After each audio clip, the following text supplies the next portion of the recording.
আসসালামু আলাইকুম রহমতুল্লাহি ওবরাকাতুহ। সুপ্রিয় শিক্ষার্থীবৃন্দ, আজকে আমি তোমাদের সাথে আলোচনা করব নবম দশম শ্রেণীর পদার্থবিজ্ঞান 1.4 পাঠ পদার্থবিজ্ঞানের উদ্দেশ্য। এখানে 1 নম্বরে দেওয়া আছে বিদ্যুতের উৎপত্তি হয় কোথা থেকে। উত্তর হচ্ছে অ্যাম্বর গাছের শক্ত হলদে আঠা থেকে। 2 নম্বর, বিদ্যুতের আবিষ্কার হয় কখন? অষ্টাদশ শতাব্দীতে। 3 নম্বর, দ্বিতীয় বিশ্বযুদ্ধে বোমা ফেলা হয় কোথায়? উত্তর জাপানের হিরোশিমা এবং নাগাসাকি।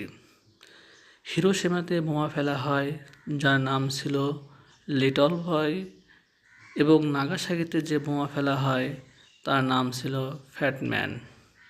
4 নম্বর আছে E=mc² সূত্রের ব্যবহার। এখানে ভরকে শক্তিতে রূপান্তর করা যায়। নিউক্লিয়াসকে ভাঙলে যেটুকু ভর কমে তা শক্তিতে রূপান্তর হয়। নিউক্লিয়ার বোমা তৈরি করা হয়।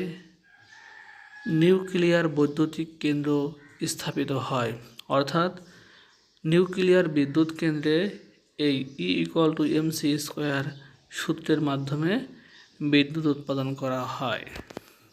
আশা করি তোমরা উপকৃত হবে ইনশাআল্লাহ।